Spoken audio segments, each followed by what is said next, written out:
Hi, I'm attorney Ben Haynes. I'm the founding partner at the law firm of Haynes de Paz. As many of you know, we're one of the leading law firms in the state of Florida on recovering surplus funds, and I should say litigating foreclosure surplus funds cases all over the state of Florida. I am starting this vlog today. Many of you also know that I blog quite frequently. I have over 60 blogs on the area of surplus funds in the state, and just like to keep the public up to date with what's going on in that area of law. So today's the first vlog, and we're talking about the biggest decision in surplus funds history, in my opinion, in Florida. The Supreme Court of Florida came down with a decision as to when the 60-day timeline for a subordinate lien holder, when that timeline starts for them to make their claim for the surplus funds. So Florida law is this: 60 days after the foreclosure sale, you must make a claim for any surplus funds. Surplus funds is when the property sells for more than what is owed. Just very clear. Now, then you have second, third liens. Maybe it's a second mortgage. Maybe it's a homeowners association. In Florida statute, it says they have 60 days from the day of the sale. Now, what's been litigated in Florida is when does that 60-day timeline start? And that's what the Supreme Court of Florida cleared up.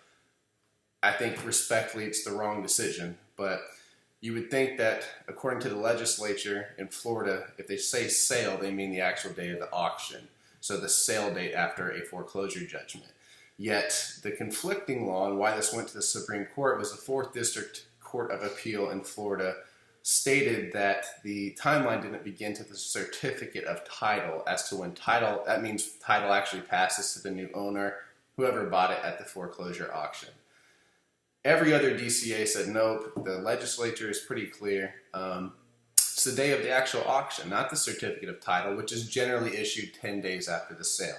So it was certified conflict. The Supreme Court of Florida came back and stated that it's not the sale date, it's not the certificate of title, it's even later than that. It's when the clerk decides to file the certificate of disbursement.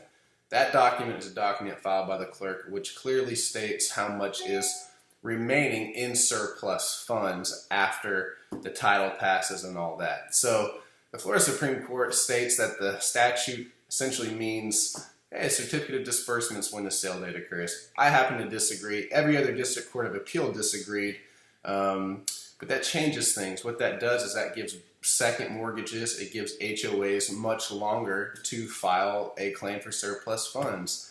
And a quick history, not to get too much into it, but the reason the legislation was changed back in the 2011, 2012, the statute was ratified to make a 60-day deadline, is because homeowners that are foreclosed on, if they have equity in their property, they want to collect that and go reinvest it into another property. So the legislature is like, listen, these second mortgages who are entitled to the funds before a homeowner, if they make a timely claim, they wouldn't make a claim for a year, 2 years, and the homeowner would not get their equity, if any, back to go reinvest into a new homestead property. Now, the Supreme Court of Florida is giving even more leeway to the banks, to HOAs, to make their claim for surplus funds within 60 days of the certificate of disbursement. Just wanted to jump on here and give you a quick update. This will definitely change some cases. Now, is this situation going to be retroactive?